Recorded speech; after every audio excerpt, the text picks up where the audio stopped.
Hello everyone. Today we're going to tackle the front fairing.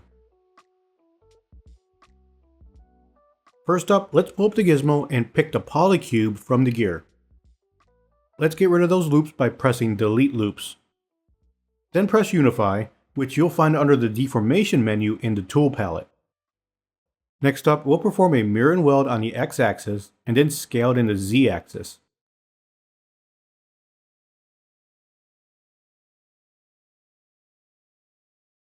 Give it a slight rotation, about 30 degrees should do. Then scale it on the y-axis.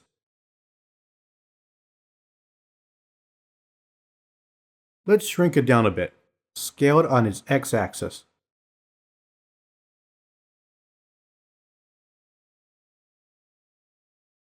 Now let's Q-mesh a single poly to delete half of our mesh.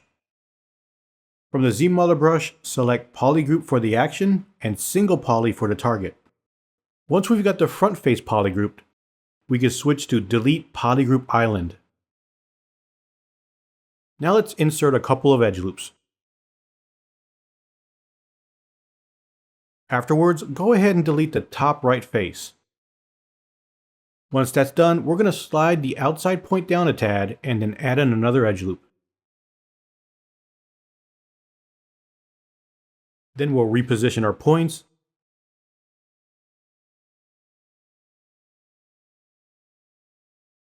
Delete the top left face and add another edge loop. Let's collapse the two bottom edges while we're at it. Next, we're going to delete the top right face, add in an edge loop, and start moving those points into place.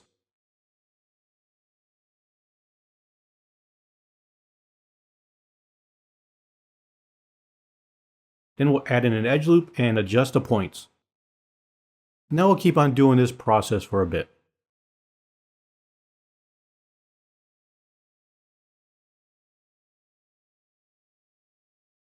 What we're aiming for when we're adding these edge loops is to best modify the silhouette of the model. Some edge loops will be inserted to adjust the form of the model, particularly in terms of the elevation and the angle changes.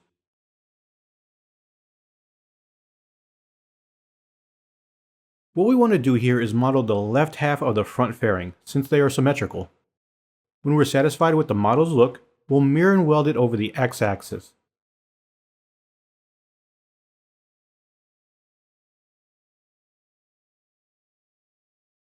Lastly, we'll select collapse for the edge action and edge for the target in the ZBrush to collapse these three edges.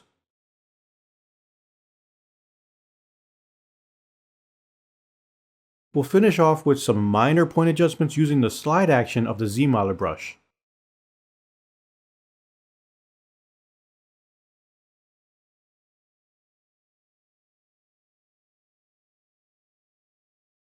Now we'll add in some more edge loops using the insert single edge loop and adjust the points to get our topology ready for future changes.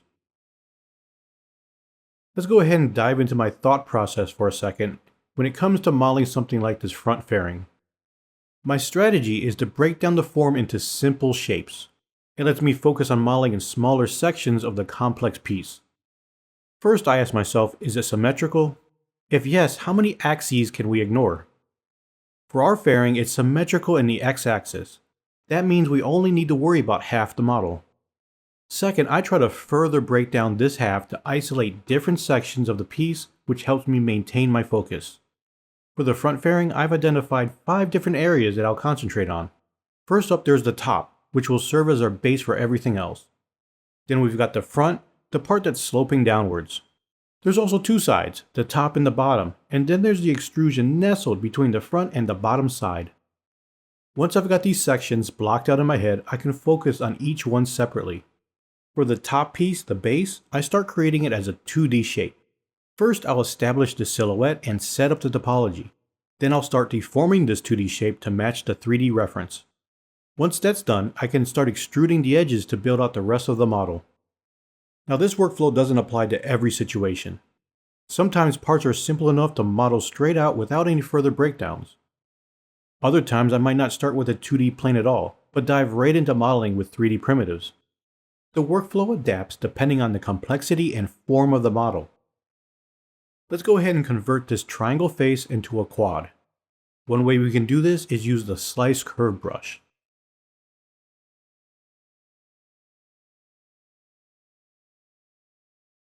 Another method is to use the Z brush with Slice Mesh.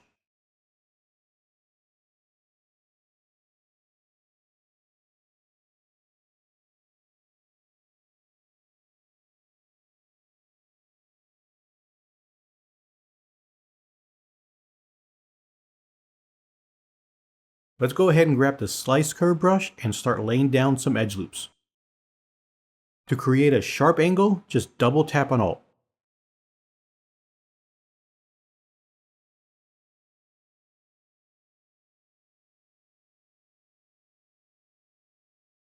Next we'll grab the Z brush and start collapsing some of the extra edges that the slice curve made.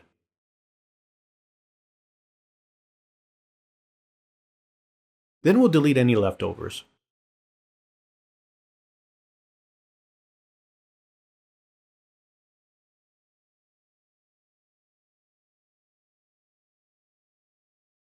Make a few more point adjustments by using Slide by Brush Size from the Z brush.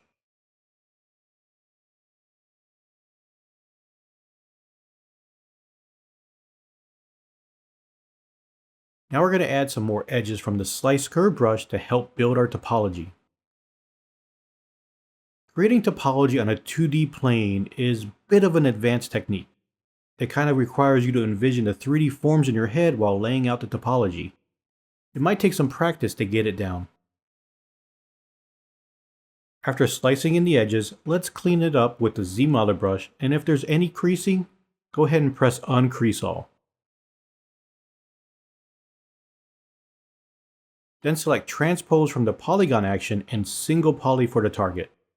Alt-tag the 6 faces and mask out the last edge.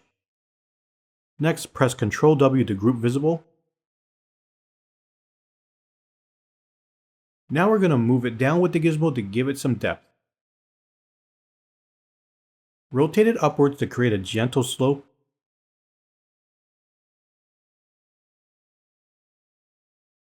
And move the gizmo only by pressing Alt to unlock it. Then scale it on the Y-axis. Let's go ahead and clear the mask and turn off polyframe to see how we're doing.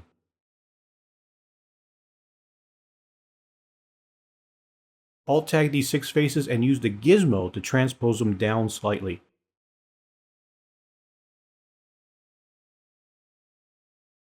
Then rotate it to create a gradual slope. Let's go ahead and adjust it a bit more with the gizmo.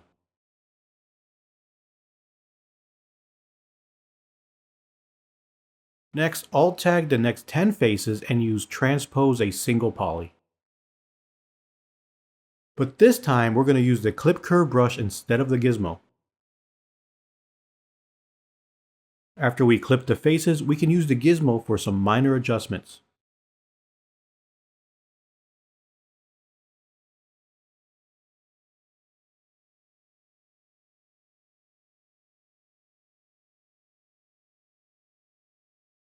Alt-tag the 10 faces to unmask them, then scale them flush with the gizmo.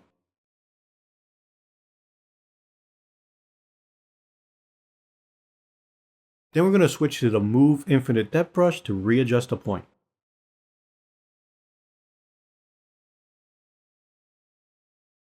After that, let's unmask the back faces and adjust them with the gizmo.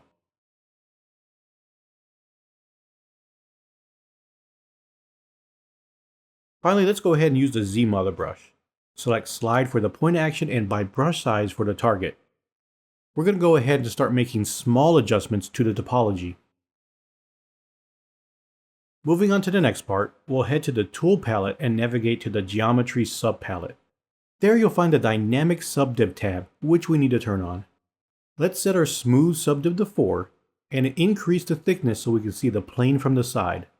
We also want to set the offset to -100 to keep the real geometry on top.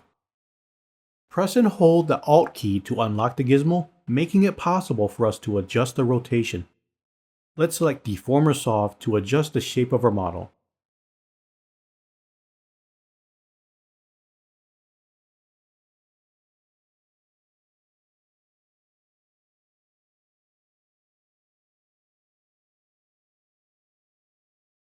Once we're happy, head back to the gear and press accept to lock in those changes.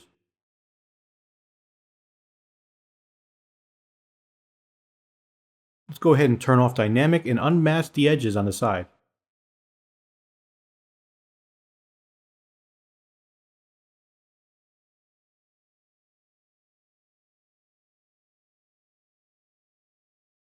Snap to the side view and use the gizmo to move the edges up.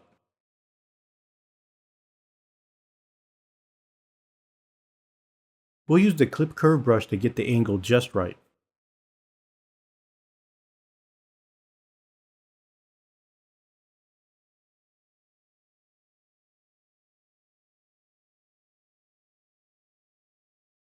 Unmask the edges and run a polish by features with a closed circle.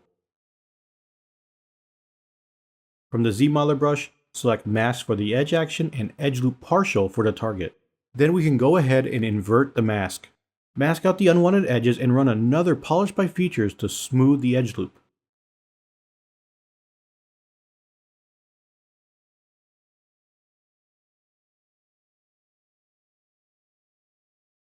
Now switch to polygroup for the polygon action and single poly for the target. Then alt tag the faces to be polygrouped.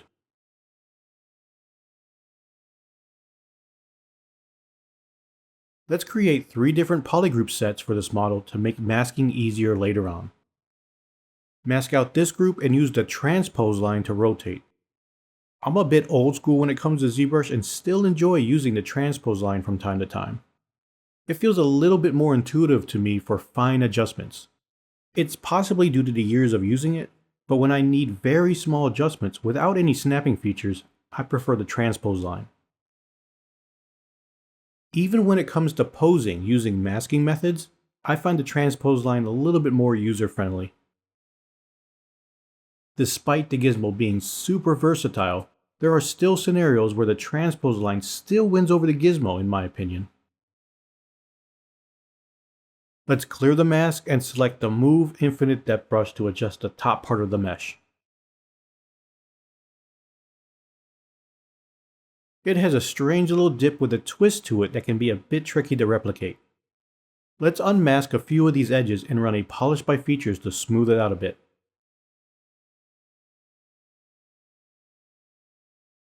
Finally, switch to the Move Infinite Depth brush to adjust some points.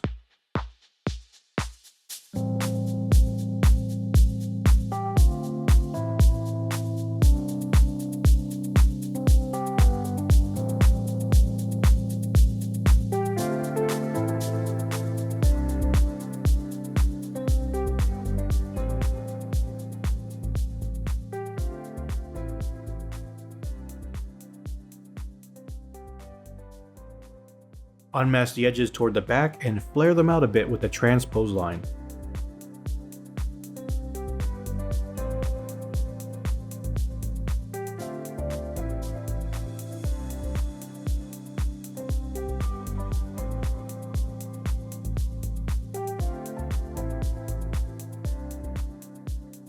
Next, delete these edge loops.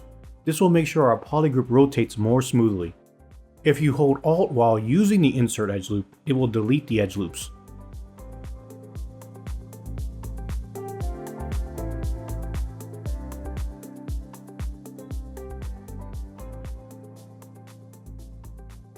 Sorry for the jump forward, but unfortunately I lost a bit of footage during the recording.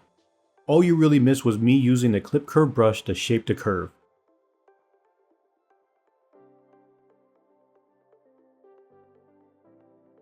We'll mask out these 2 polygroups and bring up the gizmo. I'll click on the point to set the position, then rotate it down a bit.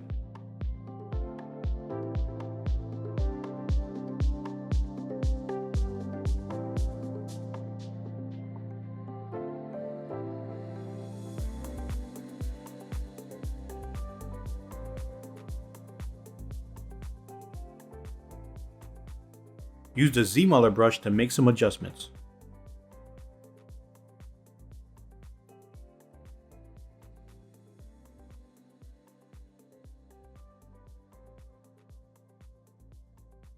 The smooth brush can be handy here to smooth out the polys, but keep it at a very low intensity.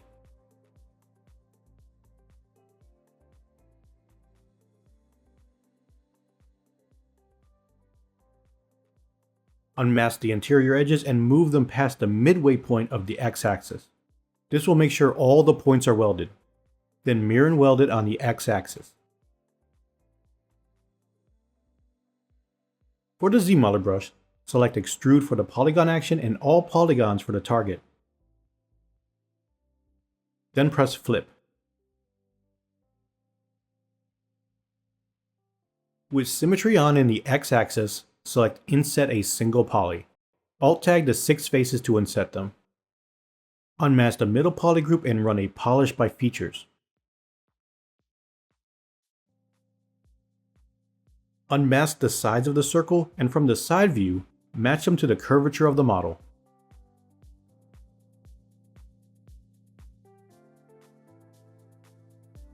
Do the same for the edges running in the middle.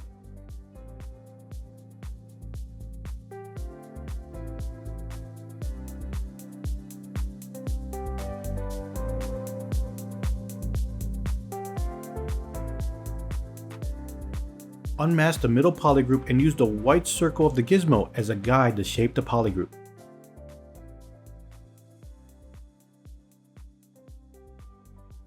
Select Inset Polygroup Island, then Q-mesh the poly loop up.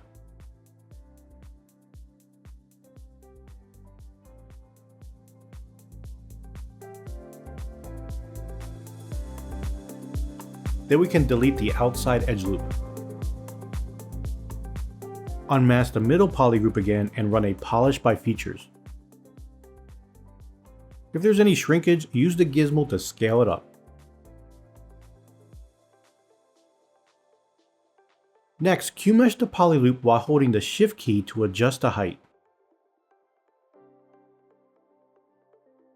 For the bottom poly group, let's do an Inset Polygroup Island with Standard as the modifier.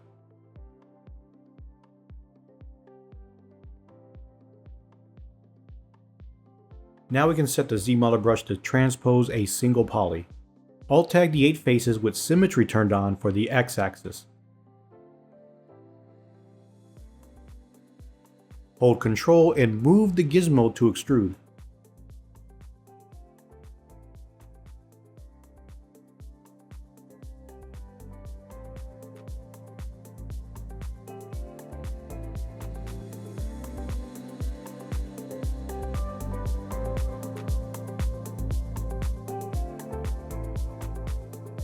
Lastly, let's delete the bottom 2 poly groups and also the poly loop.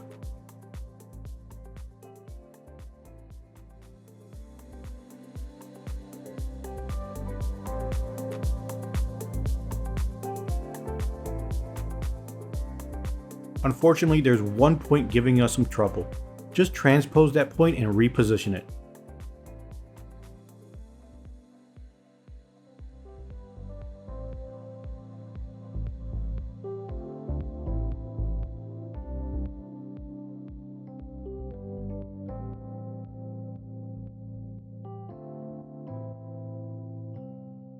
You could also slide a couple of edges over to give it some more space.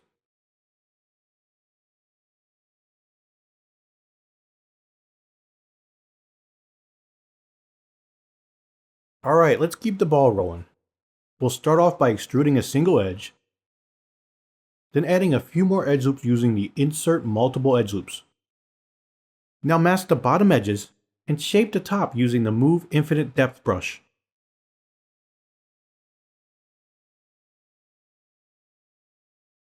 Unmask the top edges and clip them back just a tad. Unmask the new polys and position the gizmo at the end. Adjust the focal shift to around 85, which will let us use our gizmo kind of like a soft deformer. You can control the intensity of this deformation with the focal shift slider.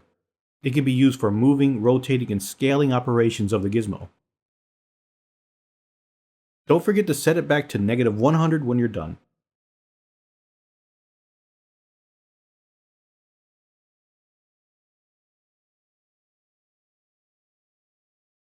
Next up, use the Slice Curve brush to cut in an edge loop.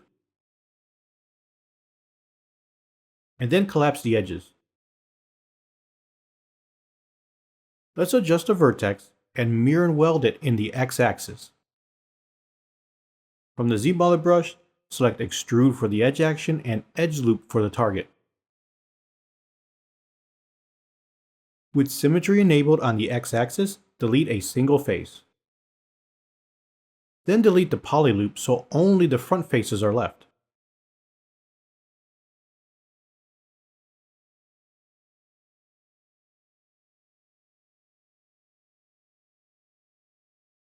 Unmask the bottom edges and move them down with the gizmo.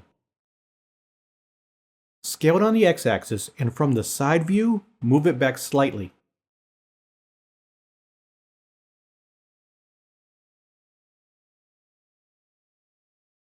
Move the 3 points down, then mask the middle point and scale the 2 points on the x-axis.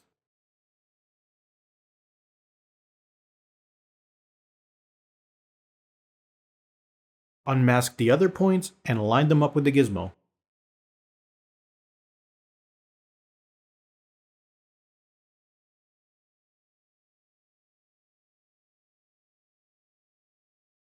Let's add an edge loop and then switch to the slice mesh in the ZBrush.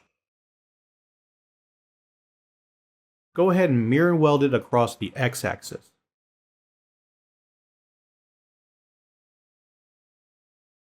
Move the points forward a bit, and then select Align for the edge action, Edge Strip, and Straight Lines for the target, and setting the specified curvature to 0.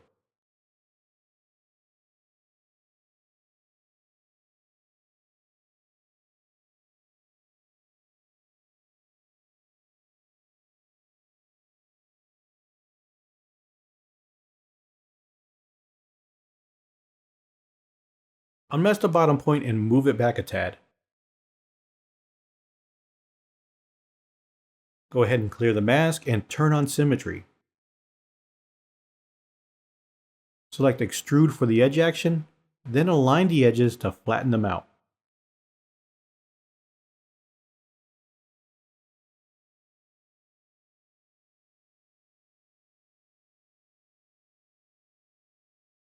Extrude the bottom edges to complete the poly loop.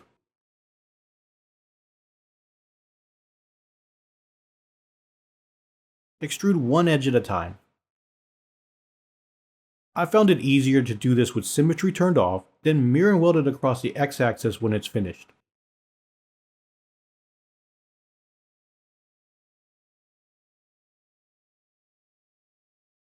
Transpose these 4 polys to flatten them.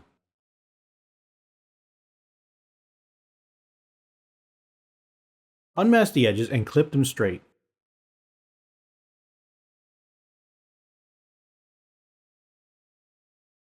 Then go ahead and press Ctrl W to group visible. Let's extrude 4 more edges and then add in an edge loop.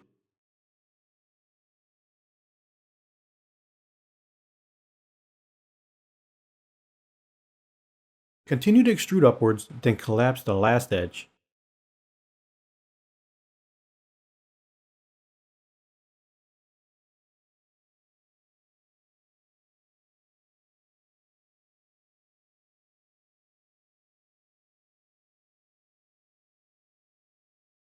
Use the Slice Curve brush to add an edge loop.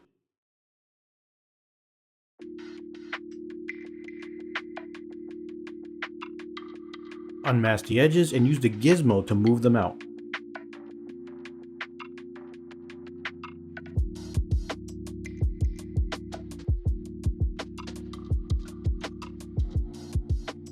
Unmask the outer edges and move them back a bit.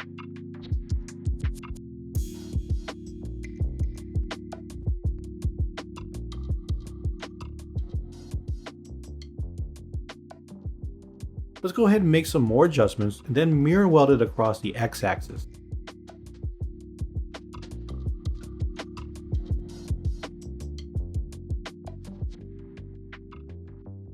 From the ZBrush, select Slide for the point action and by brush size for the target.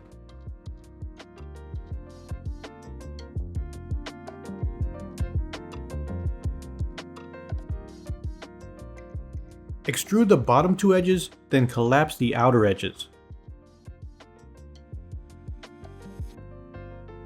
Unmask the point and move it forward.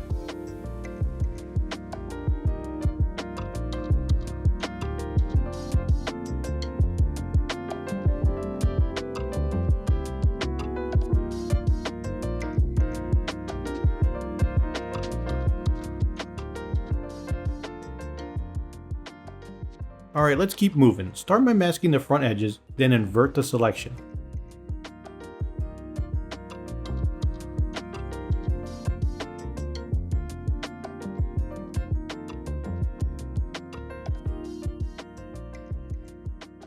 Move them down a bit with the gizmo to give the poly loop a bit more thickness.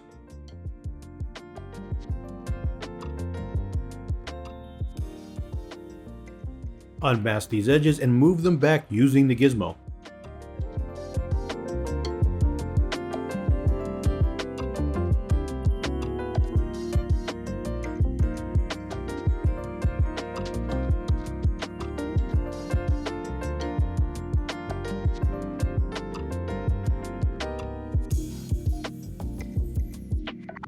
Now unmask the edges next to them and reposition them with the gizmo.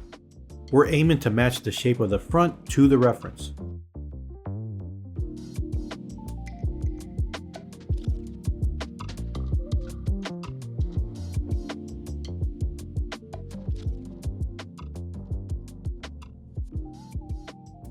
If there's any mess made in the process, don't worry. We can use the move and slide point actions from the ZBrush to fix any damage.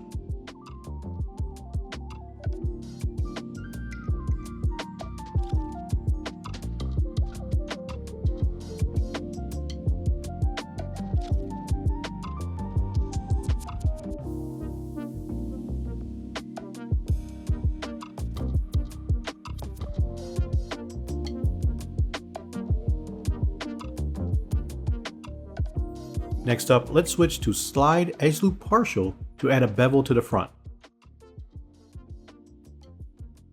Then switch over to Slide Edge to fine-tune the sides.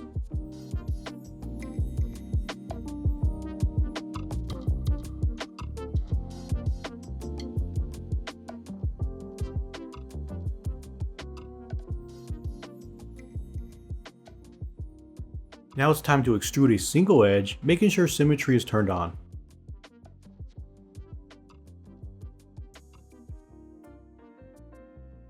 Go ahead and move it into place with the gizmo.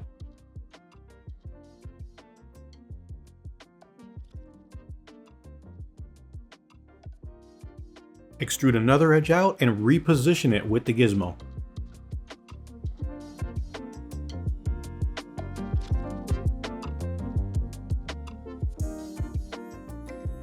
Let's do this one more time, but make sure the edge is going behind the mesh this time around.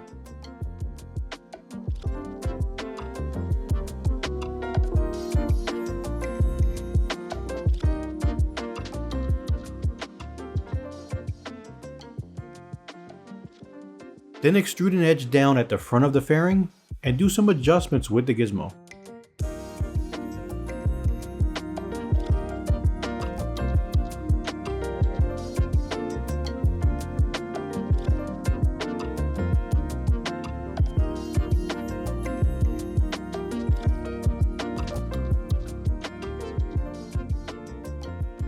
Let's add a couple of edge loops using Insert Multiple Edge Loops. Then we can make some point adjustments using the ZBrush.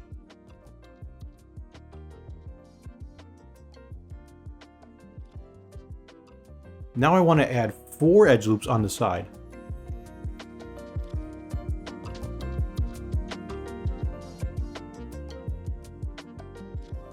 Unmask the top points and use the Clip Curve brush to adjust the shape.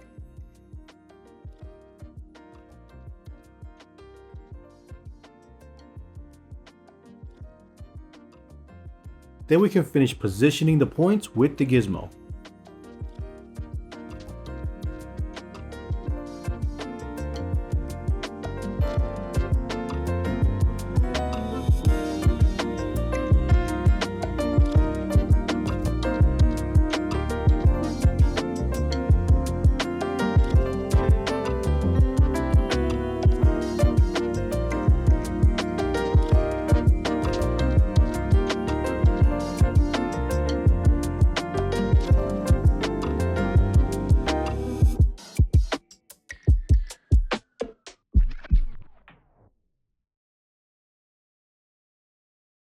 Unmask the top points and give them a bit of rotation with the gizmo.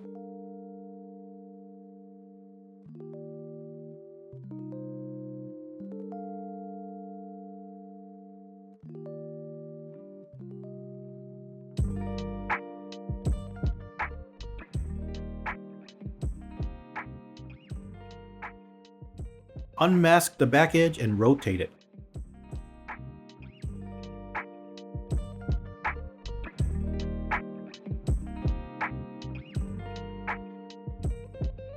Then insert 3 edge loops and adjust the top points with the ZBrush.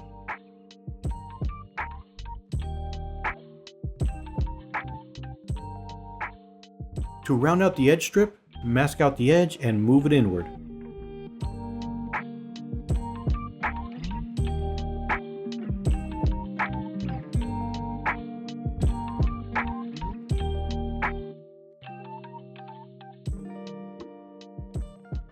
Then we can extrude an edge out and collapse the end.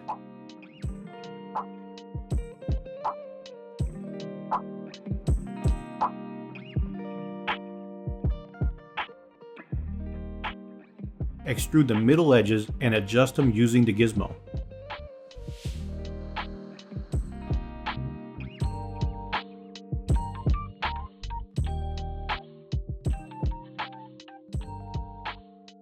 How about we do another edge extrusion and slide it back using the ZBrush?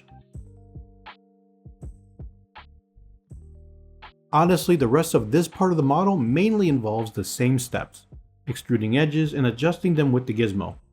Edge extrude is a pretty powerful action in ZModeler, even though it's a relatively new addition. We won't go over every detail, but let's touch on a few interesting features it offers. First off, there's Smart Attract, which lets you snap points that get close to each other. This is especially handy when doing manual retopology and works well with the Snap to Surface option. Both of these features can be found in the Modifier section. With Smart Attraction, you also got the choice of Normal Attraction and No Attraction. No Attraction will not weld the points.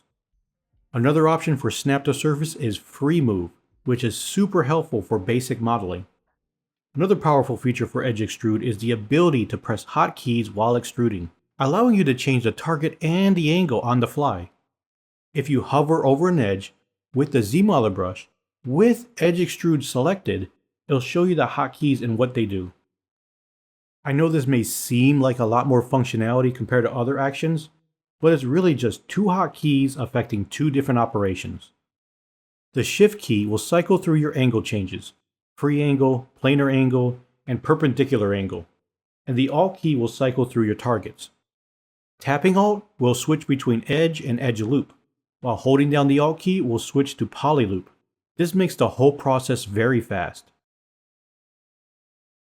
Let's now use the Slice Curve brush to cut in an edge loop, and then use the slide action from the ZBrush to adjust the points.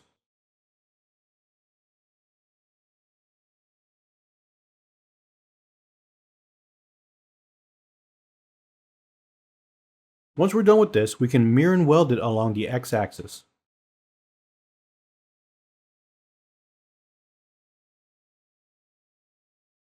What I like to do next is bridge the bottom faces and then add some edge loops that will weld together.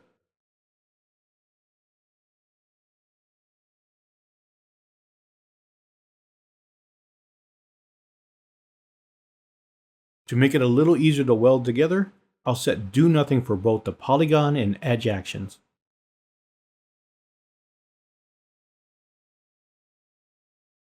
Lastly, let's unmask the 2 middle edges and move them back a bit to give a slightly curved form.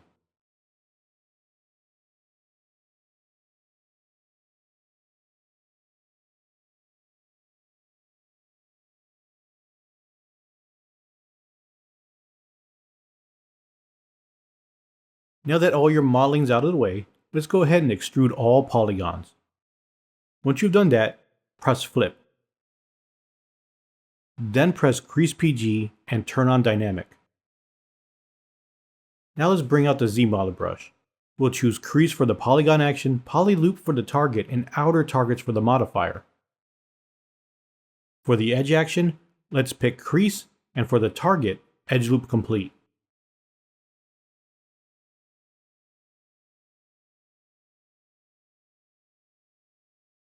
Just remember, anything we crease on top, we have to crease on the bottom as well, since both sides will show up in our renders.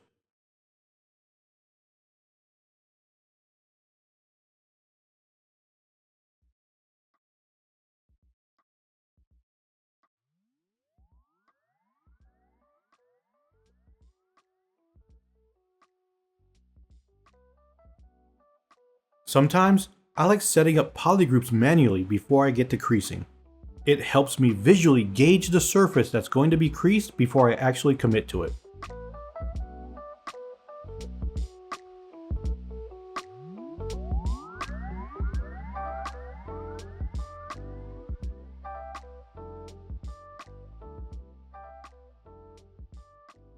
The front fairing is going to need a good deal of creasing, but it's going to be worth it. Watching the dynamics and creasing work together to shape your model can be really rewarding.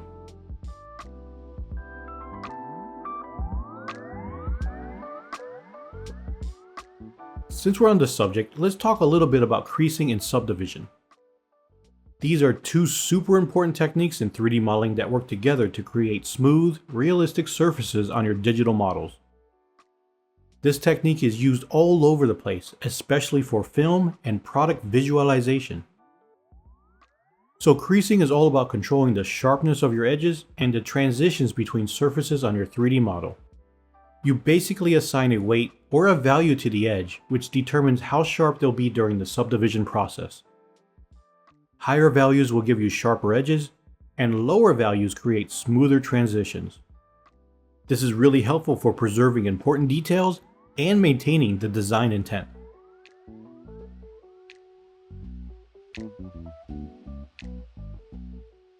Subdivisions, on the other hand, is about refining the geometry of your 3D model and progressively adding more polygons to the mesh.